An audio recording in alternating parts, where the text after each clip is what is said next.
dipimpin oleh pemimpin pasukan yang paling kanan. Kepada pemimpin upacara, hormat, terus. Kepada pembina upacara, hormat, terus.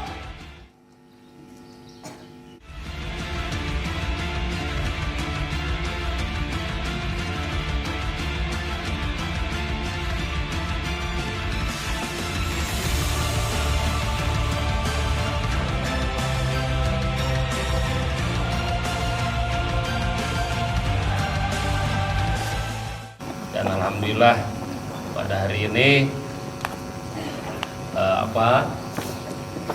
tidak seperti biasa karena ada petugas yang mencoba memotivasi, memotret kegiatan yang dilaksanakan baik di SD ataupun di SMP. Dan alhamdulillah para siswa tidak canggung karena memang ini merupakan pembiasaan, bukan hari ini saja. Bahkan Bapak tidak mengkondisikan, tidak menyampaikan bahwa hari ini akan ada yang memotret kita. Ya, alhamdulillah Bapak bangga karena meskipun tidak dikondisikan, kita sudah terbiasa melaksanakan upacara bendera.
Bismillahirrahmanirrahim. Assalamualaikum warahmatullahi wabarakatuh.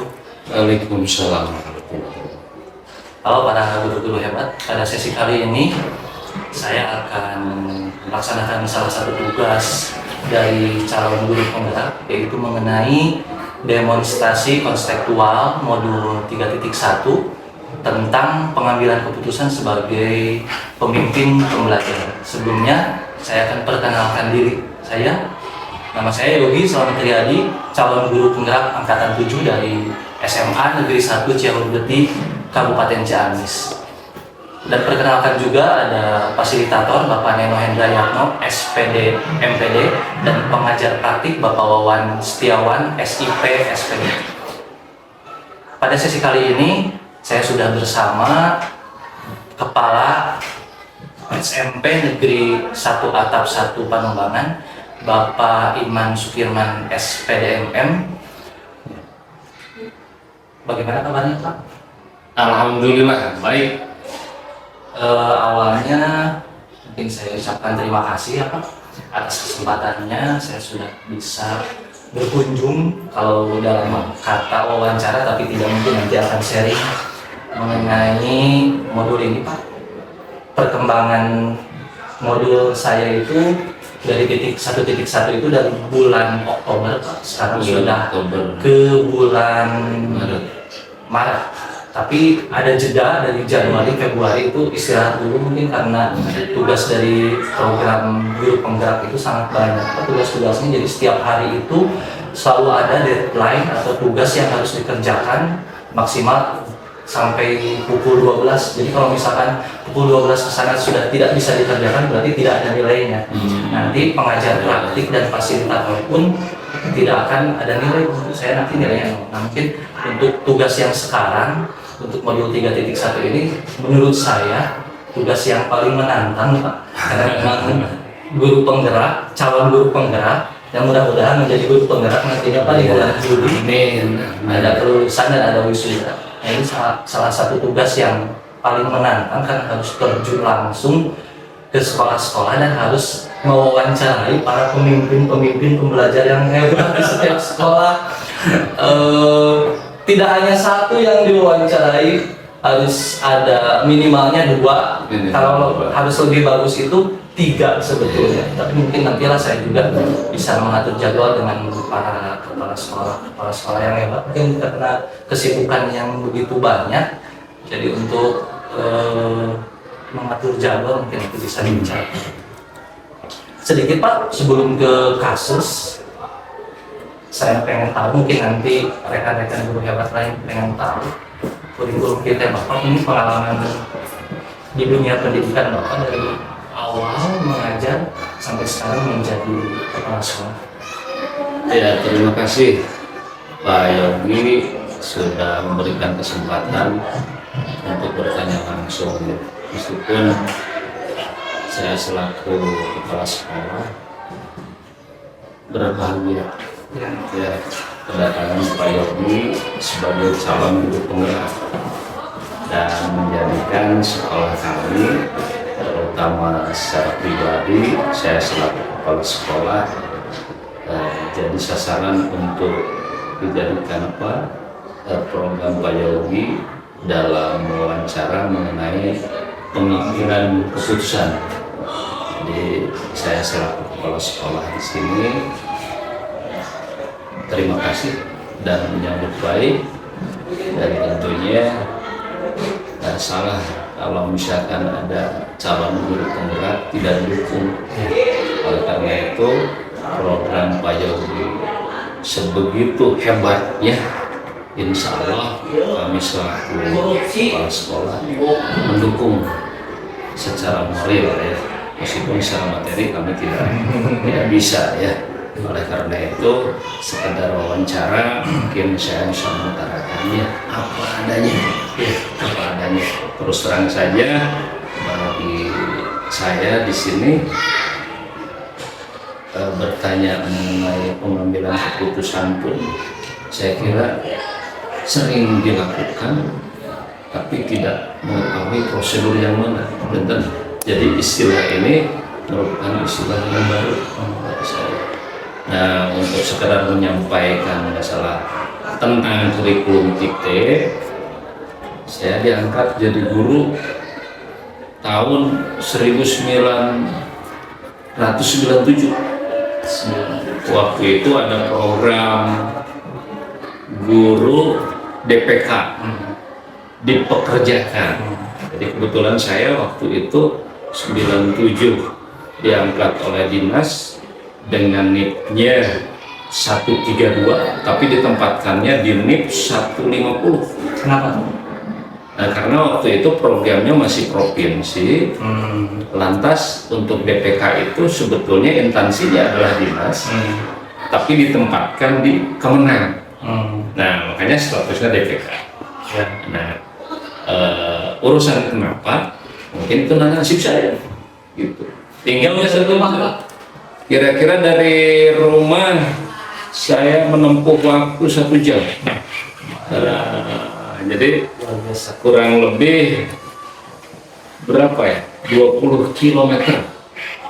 Selama berapa tahun tuh? Saya di sana 9 tahun kurang lebih.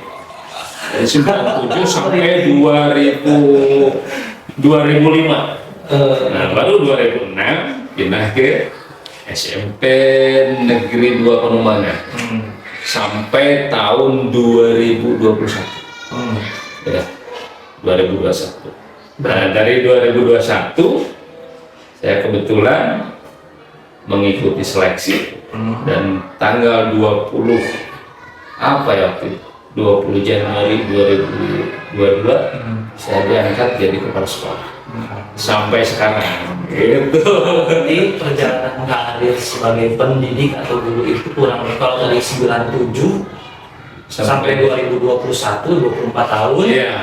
Dan menjadi Betul. pemimpin pembelajar atau kepala sekolah mungkin sudah berjalan 2 tahun lagi. Oh, belum. Jadi 1 tahun 3 bulan. Yang mau 2 tahun. Menjelang tahun gitu. Berarti ya tepat mungkin kalau saya berkunjung dan diskusi bersama Bapak karena pengalamannya kurang lebih mungkin sudah 25 tahun 5 tahun. berkecimpung di dunia pendidikan. Pasti terkait ini Bapak sering menemui kasus-kasus. Ya. Kalau sebagai guru mungkin ya ini kan sekarang kasusnya pasti yang akan saya tanyakan mengenai kasus yang dihadapi Bapak selama sebagai kepala sekolah. Oh, gitu ya. Tentunya gini, kalau lihat masa kerja ya masih dini untuk jadi kepala sekolah. Tadi juga hanya baru 1 tahun. Ternyata kalau dibandingkan dengan jadi guru ya tentunya masalahnya lebih banyak ketika jadi guru. Tapi yang menantang justru dalam 1 tahun pun memang secara sedang berjalan ada saja. Meskipun sekolah besar, konon katanya ya, apalagi meskipun sekolah kecil, apalagi mungkin sekolah besar Bisa lebih kompleks ya Pak. lebih kompleks. Diharapkan sekolah kecil itu kan yang notabene siswanya sedikit, gurunya sedikit.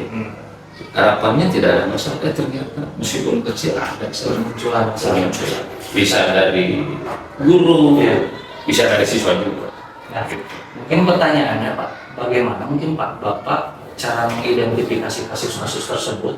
Karena mungkin dalam istilahnya kalau di guru penggerak itu ada kasus yang dilema etika. Dilema etika itu membenturkan Bapak untuk memutuskan bahwa kasus ini benar melawan benar, Pak. Benar melawan Benar melawan benar. Dan mungkin nanti ada salah satu kasus kalau misalkan ada yang kasusnya rujukan sosial, tapi kalau itu pasti kalau benar melawan salah otomatis Bapak pasti akan memutuskan yang benar. Yang benar. Nah ini mungkin yang lebih akan difokuskan ke kasus dilema etika. Yaitu tentang menghadapi kasus, contoh kasus nih yang pernah Bapak hadapi selama kurang lebih 1 tahun 3 bulan ini mengenai dilema etika. Mungkin ada Bapak sharing sedikit. Ya, terima kasih ya. Untuk istilah dilema etika, mungkin saya pun baru mengenal istilah itu. Tapi kalau dikaitkan dengan masalah case atau kasus yang terjadi, mungkin secara spontan. Ya. Saya terus terang prosedurnya tidak tahu yang namanya penyelesaian kasus yang termasuk dilema etika. Ya. Tapi yang jelas untuk mengidentifikasi salah satu kasus di sini, satu, saya sebelum melibatkan orang lain tentunya mengamati sendiri. Dia mengamati sendiri. Nah, kalau ya ada anak yang melanggar tata tertib, ya kemudian kita akhirnya untuk memutuskan, tentunya diamati dulu. Tidak cukup satu, bahkan setiap kegiatan dia bagaimana melaksanakan kegiatan kontinya terus. Jadi tidak lantas begitu lihat anak salah langsung dibuat tidak, tapi diamati dulu. Setelah diamati oleh sendiri, kemudian nanti dikoordinasikan atau nyari tanya ke guru-guru yang lain. Bila perlu, kalau misalkan tidak ada titik terang untuk mengambil keputusan dari guru-guru, mungkin lebih amannya dari pihak lain yang berkompeten, tentunya dengan orang tua, kemudian dengan komite. Nah, jika memang putus setelah diidentifikasi tersebut sudah terkumpul, ada titik terang, bisa saja memutuskan secara pribadi. Nah, di antaranya itu. Bisa contoh kasusnya apa Pak? Nah, kasusnya di sini kebanyakan adalah saya kan harapannya merubah mindset.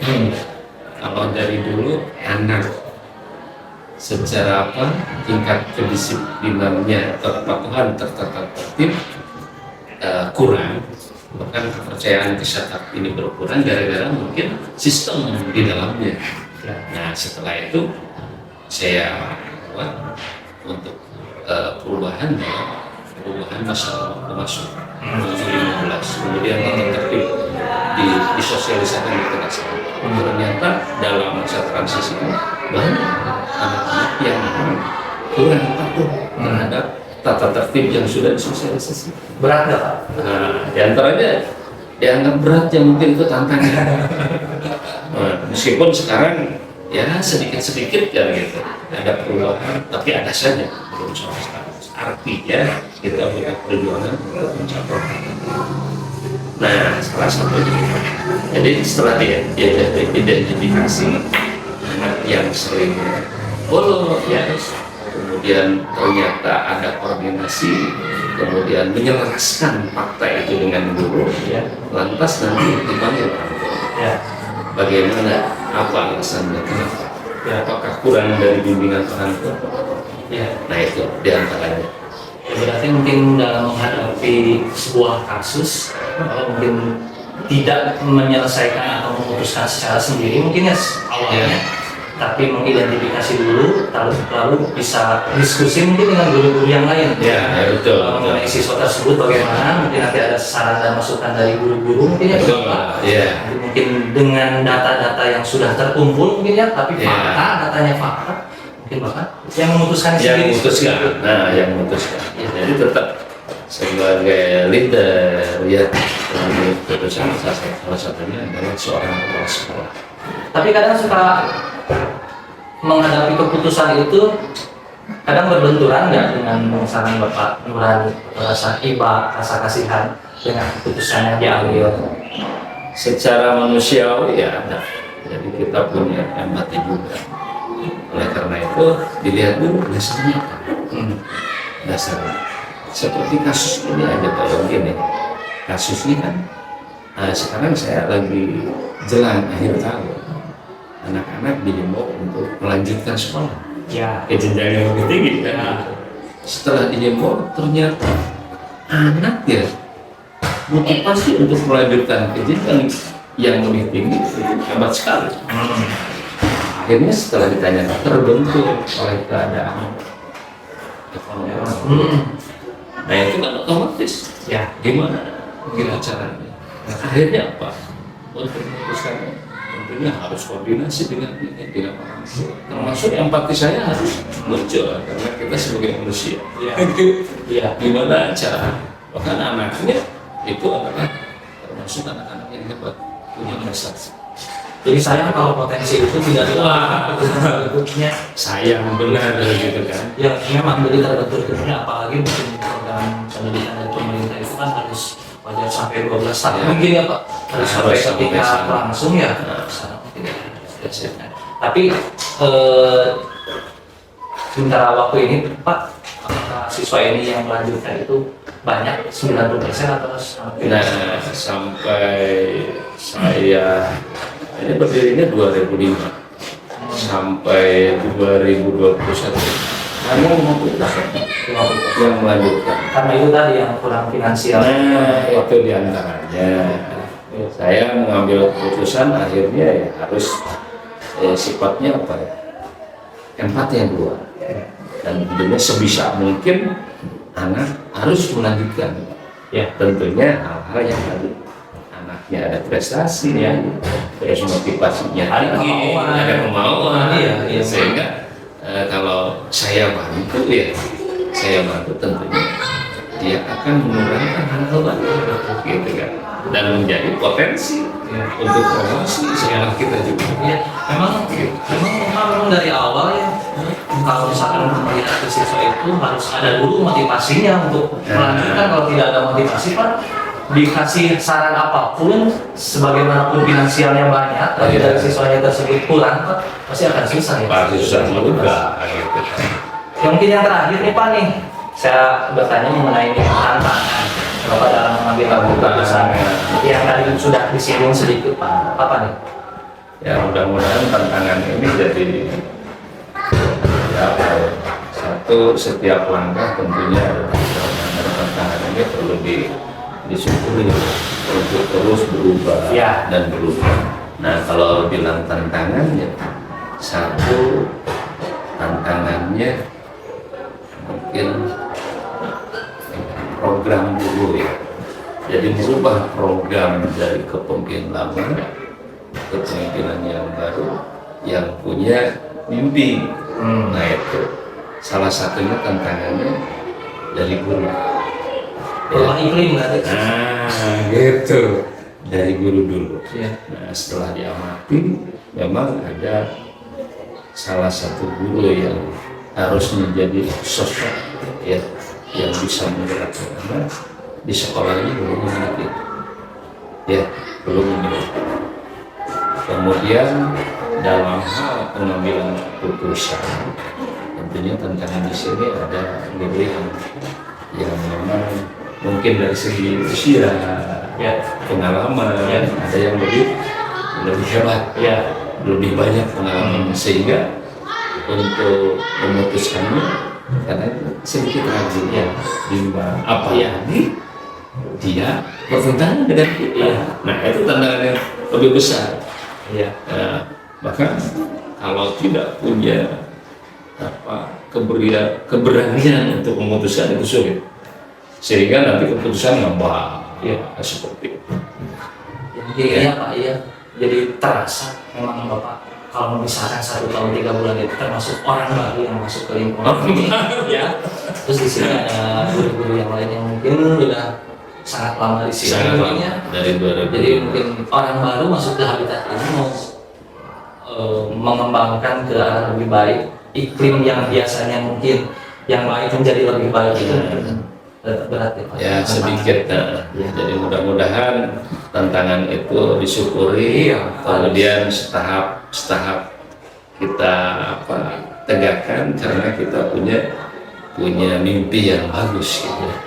Adapun hal-hal seperti itu ibaratnya perjalanan tidak, kalau punya tujuan, jalannya tentunya tidak mulus, tidak jalan tol. Iya. Ada kerikil-kerikil, dianggapnya kerikil itu jadi tantangan. Iya. Nah, di antaranya di SMP 1 ini salah satunya. Baik, Pak. Terima kasih mungkin ya.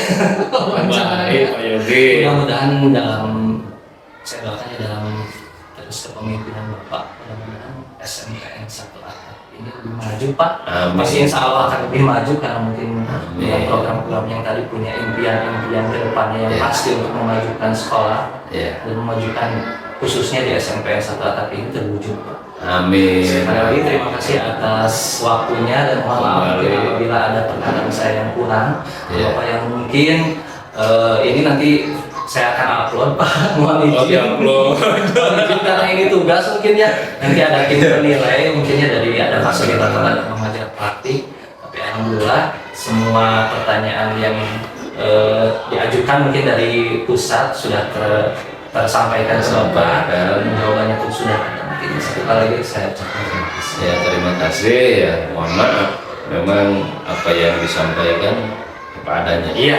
Tidak direkayasa. Iya. Ya, mudah-mudahan apa yang jadi tujuan Pak Yogi, ya, tujuan Satap, mudah-mudahan bisa sukses.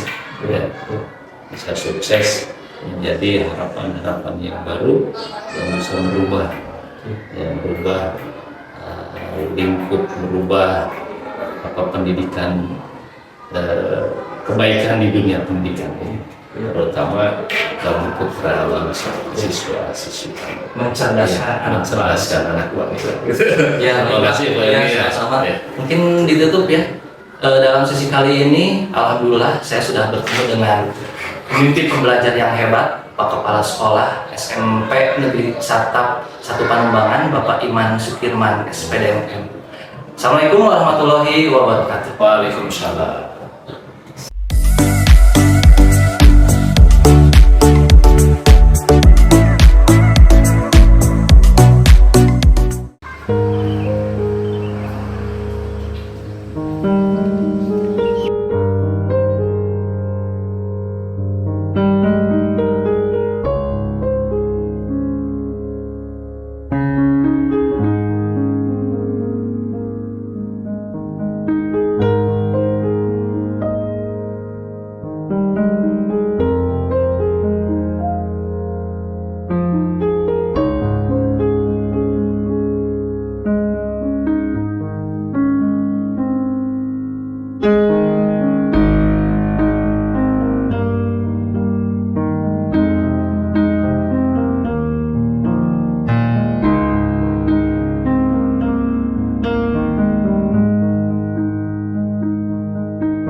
Assalamualaikum warahmatullahi wabarakatuh.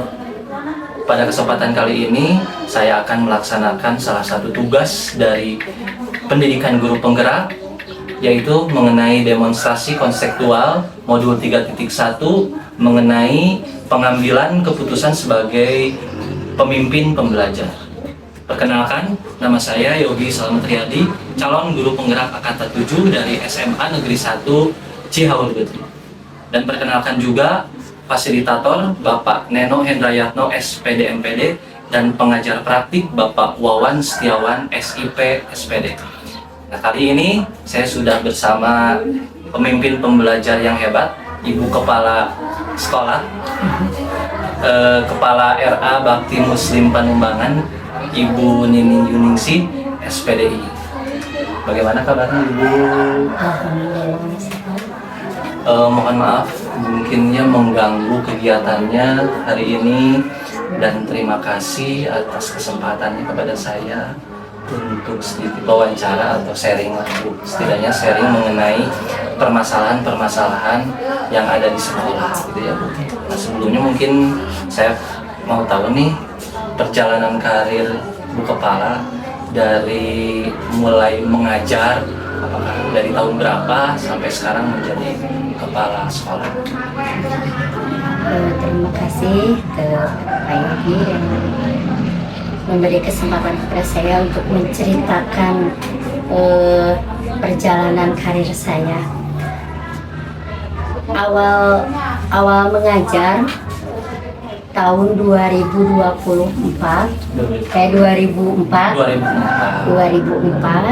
Pertama saya mengajar di MTSN Banjarang sana. Saya mengajar di sana selama sampai 2006. Jadi guru apa tuh? Kebetulan di sana saya mengajar guru keterampilan sama guru biologi. Ya. Alhamdulillah waktu itu saya sampai 2006. Terus saya berhenti dari sana dikarenakan situasi memiliki bayi, jadi sibuk gitu, ngurus bayi. Nah, selanjutnya setelah anak saya agak besar bisa ditinggalkan, saya melamar lagi mengajar di Madrasah Aliyah Agrowisata Saleha di Panjalu. Saya di sana dari 2007 sampai dengan 2011. Kebetulan sambil mengajar di agro, saya juga mendirikan sekolah bersama bibi saya. Kebetulan waktu itu mendirikan sekolah RA Bakti Muslim dari tahun 2007. Saya setelah waktu itu sampai 2011 saya mengajar sebagai guru wali kelas. Nah, dari 2011 karena bibi saya pindah ke agro, saat meninggalnya di sana, kepala sekolah dilimpahkan ke saya. Jadi dari 2011 sampai sekarang saya menjabat sebagai kepala sekolah di RA. Kan tepat nih Bu, jadi saya bertemu dengan orang yang tepat, yang pengalamannya sudah sangat banyak. Ini kalau dihitung-hitungnya dari tahun 2003 sampai sekarang kan otomatis kurang lebih udah 20 tahun tuh. Tepat sekali kalau misalkan sekarang saya sharing dengan Ibu Kepala, karena udah ada segudang pengalaman nih yang nanti bisa diceritakan kepada rekan-rekan guru juga yang nanti menonton ini ya Bu.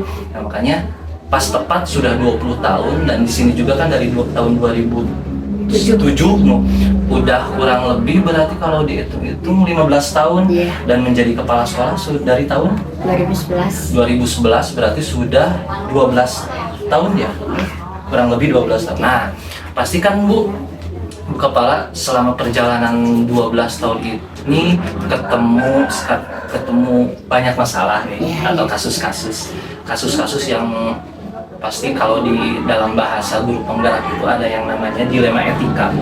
Dilema etika itu kasus yang harus ibu itu membuat keputusan benar melawan benar.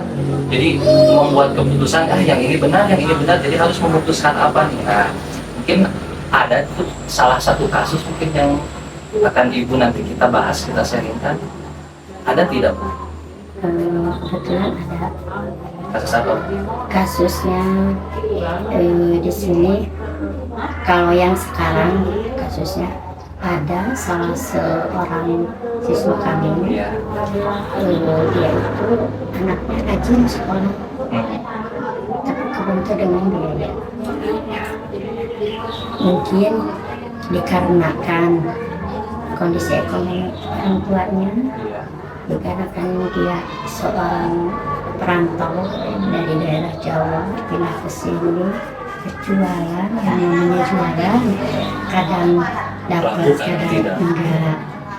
Terus dianya juga, si ayahnya itu punya penyakit epilepsi, kadang lagi berjualan jatuh, jualannya tumpah, dianya jatuh, dibawa ke puskesmas langsung bawa lagi pulang. Sering begitu, tapi anaknya mau sekolah, jadi ya saya terima aja. Terus bukan hanya dari tetangganya, bukan hanya dari saudara-saudaranya, saya juga pernah menanyakan kepada ibunya langsung bagaimana kondisi ibunya. Kakaknya juga keluar dari SD tidak melanjutkan ke SMP karena ya ayahnya finansial ya. betul, jadi dia membantu jadi tulang punggung. Tapi mungkin karena anaknya di lingkungan itu banyak yang sekolah, jadi anaknya mau sekolah. Ya udah, kami di sini menerima anak itu sekolah di sini. Terus solusinya gimana gitu ya, untuk bagaimana cara menyelesaikannya agar anak itu bisa sekolah tanpa membebankan juga ke orang tua. Kami kebetulan di sini bekerja sama dengan POM, Forum Komunikasi Orang Tua Murid. Di sini udah dibentuk, ya ada ketua sama sekretaris bendahara, ada pengurusnya. Terus sama komite juga, kami sama komite, sama POM, sama ketua yayasan, kami berembuk. Bagaimana ada kasus anak yang begini, semuanya mendukung, silahkan aja sekolah. Kalau bisa difasilitasi apa yang dibutuhkannya. Terus masalah biaya ada terkecualinya buat anak Tidak yang dibebankan. tidak dibebankan. Kalau ada mau kami terima, tidak juga kami bebaskan. Yang penting anaknya nyaman, bisa sekolah di sini, ijazah dapat, seragam dapat. Itu hasil keputusan kami berembuk semua dari semua unsur yang mendukung sekolah kami. Mungkin itu salah satu kasus yang kami temui, itu salah satu kasusnya. Tapi masih banyak sih kasus-kasus yang lain. Tahun-tahun belakang ada anak yang berkebutuhan khusus lah sekolah di sini. Anak itu kan tidak bisa diatur, tidak bisa jadi dia mau di sini bukannya hiper, bicara enggak jelas. Ibunya tetap mau sekolah di sini. Kami sebagai pelayan masyarakat lah, gitu ya, membantu pendidikan anak di sini. Kan nggak tega kalau misalkan nggak diterima, akhirnya diterima dengan berbagai resiko. Jadi satu orang guru itu cuma membimbing dia aja, yang lainnya sama guru yang lain gitu. Sambil berjalan dia belajar di sini, alhamdulillah dalam 1 tahun menyelesaikan di sini, katanya mau 2 tahun. Tapi kami berembuk lagi sama dikasih masukan. Tadinya nggak mau, tetap mau di sini. Akhirnya orang tuanya menyadari dan mau menerima. Akhirnya tahun kedua dipindahkan ke SLB Agrowisata. Alhamdulillah sampai sekarang masih belajar di SLB di sana. Tapi alhamdulillah komunikasi sama kami sekolah di sini baik-baik aja, tidak tersinggung. Dia menerima, dia memahami apa yang kami takutkan. Kalau disatukan sama anak-anak yang takutnya anak-anak yang normal ke bawah. Terus kadang mengganggu, kadang melempar, kadang memukul. Kalau misalkan di tempat yang seharusnya, alhamdulillah saya suka bertemu sama anak itu dan perkembangannya bagus. Bicaranya mulai jelas, dia sopan, ingat sama saya dulu pernah mengajari dia.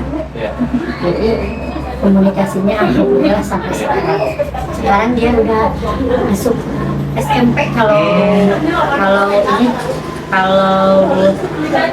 sekolah normal di umum sudah SMP.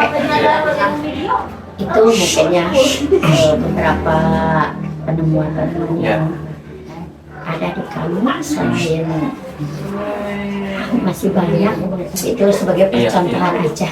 Walaupun memang saya juga mendengar nih sudah sedikit cerita dari Ibu Kepala, tapi perjuangannya itu sudah sangat luar biasa, Bu. Kalau di dalam program pendidikan guru penggerak itu, dilema etika itu memang dihadapkan dengan rasa empati. Nah, Ibu Kepala sekarang nih rasa empatinya sudah sangat kuat nih, sudah sangat luar biasa.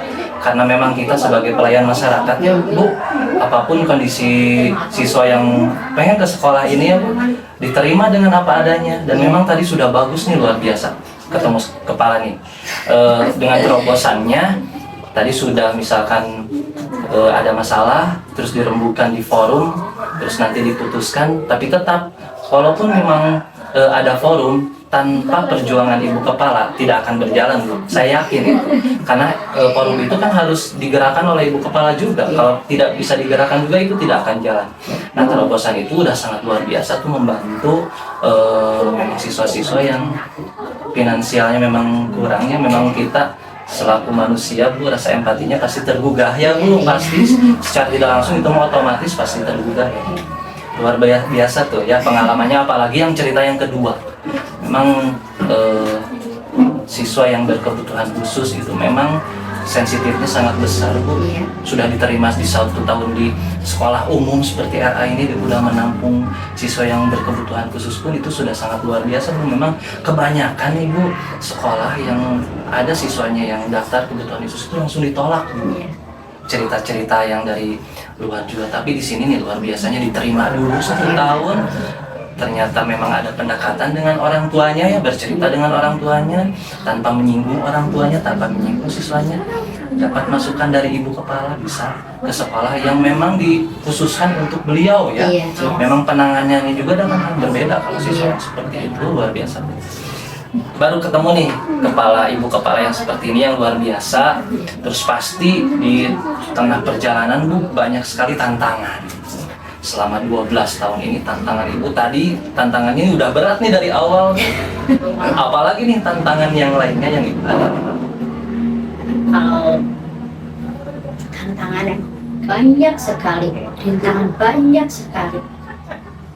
Dari awal saya di MTS jalan kaki ke sekolah karena tidak bisa pakai kendaraan. Lumayan tuh berapa jam? Berapa menit tuh dari sini ke? Ya adalah 10 menitan mah jalan kaki dari Ciwalen ke Banjaran sana. Jalannya naik. Saya lagi hamil. Perjuangan terus kan kalau di Banjaran sana dulu muridnya itu banyak. Jadi tuntutannya 1 hari itu berapa kelas masuk. Anak-anaknya alhamdulillah aktif banget. Terus anak-anaknya ada yang sama sekali tidak bisa diatur. tidak bisa menerima pelajaran sama sekali. Udah dikasih pertanyaan yang termudah juga, Tetap. dia tetap. Tapi saya tetap memberikan motivasi. Akhirnya alhamdulillah dia yang tadinya di sekolah nggak bisa apa-apa, tiap ulangan nilainya 1-2, 1-2. Tapi sekarang dia jadi orang sukses, jadi apoteker, gitu, buka apotek sendiri, alhamdulillah. Nah, saya kalau ingat anak itu, wah, itu sampai nangis kalau habis ulangan. Saya juga sedih juga sih. Karena anaknya dulu kan kalau di sekolah dulu itu nggak kayak sekarang ya, kurikulum merdeka bebas, harus kan saya beban juga sih buat saya.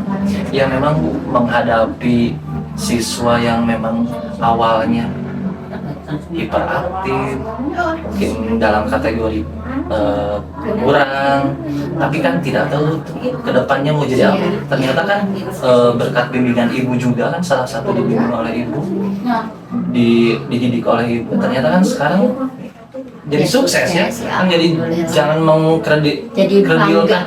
jangan mengkreditkan siswa yang dari awalnya tidak bisa sama sekali, nggak tahu kan masa depannya akan lebih dari kita ya. Nah kalau misalkan tantangan menjadi kepala, tantangan menjadi kepala sih. gimana nih contohnya, misal Bu, didukungkah oleh masyarakat sekitar atau oleh orang tua atau oleh pemerintah atau apa gitu?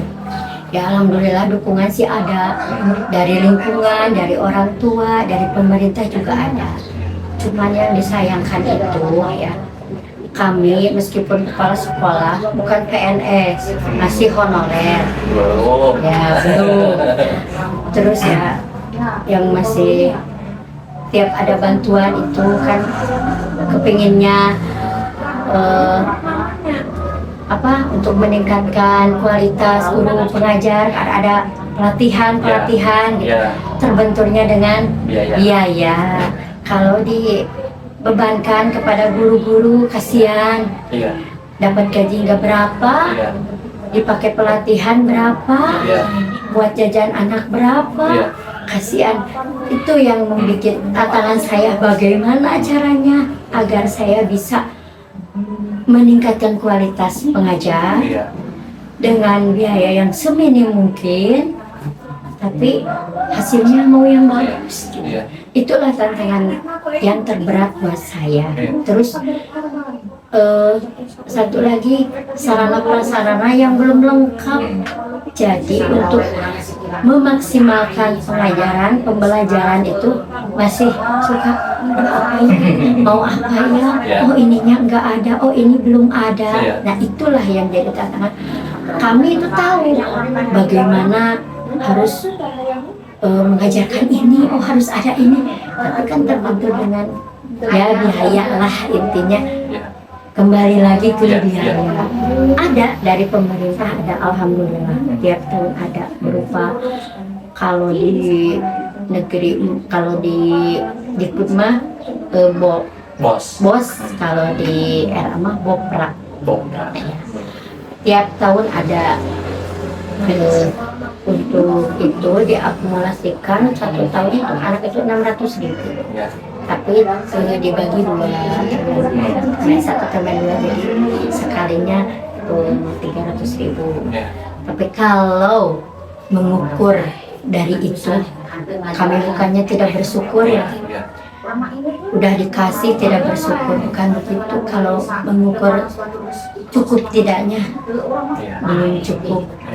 Karena kebutuhan sekolah itu tidak sama. Ada yang sekolahnya sudah komplit, ada yang belum. Kan harus membenahi dari awal. Kami dari awalnya cuma murid 16 orang.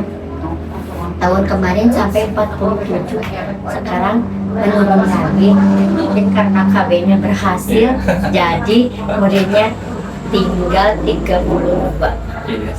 Banyak dong kalau 32, tapi jadi mendengar ceritanya nih jadi menginspirasi Bu Kepala. Jadi memang dengan keadaan yang seminim mungkin, tapi perkembangannya semaksimal mungkin. Saya juga tahu perkembangan dari era ini Bu, sangat berkembang dengan pesat dengan kepemimpinan Ibu. Karena saya tidak punya bangunan yang seperti ini, sekarang kan mempunyai bangunan. Terus dengan memang sumbangsi dari pemerintah yang mungkin cukup secukupnya, tapi Ibu bisa mengembangkan pendidikan di lingkungan daerah Ibu dengan dibangun tadi RA, yang sudah sangat luar biasa pesatnya. Dan saya juga tadi sudah melihat juga sebentar ya, walaupun sebentar, sudah rapi, pakaiannya sudah luar biasa, anak-anaknya sudah dengan tadi juga ada yang otomatis punya inisiatif pengen nyiram bunga tanpa disuruh oleh gurunya, sudah punya keterampilan seperti itu, sudah bisa menulis sendiri absennya, Bu, luar biasa itu. Anak yang kelas A ya sudah bisa menulis namanya gitu dengan rapi, dengan jelas. Itu kan mungkin berkat dari program semua yang didukung oleh Ibu Kepala dan guru-guru yang ada di sini. Jadi tidak ada hal yang mustahil dengan keadaan keuangan yang sebegitu adanya, tapi Ibu bisa memaksimalkan apa yang ada di sini. Itu pasti menjadi inspirasi juga buat saya, apalagi buat guru-guru yang lainnya. Jangan berkecil hati, walaupun ini ada sekolah di kampung kalau disebutnya ya di ini, tapi bisa sebegitu besarnya, dan kepercayaan masyarakat pun kan tadi berkembang, siswanya bertambah lebih banyak lagi.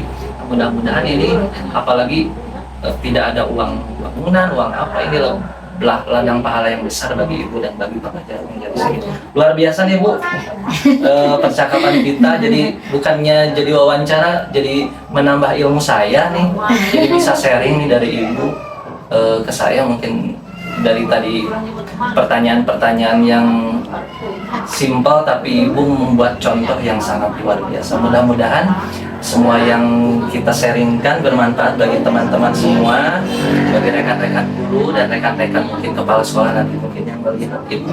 Nih di sini nih di Pari Payung Sari Panumbangan ada kepala sekolah pemimpin pembelajar yang. Assalamualaikum warahmatullahi wabarakatuh.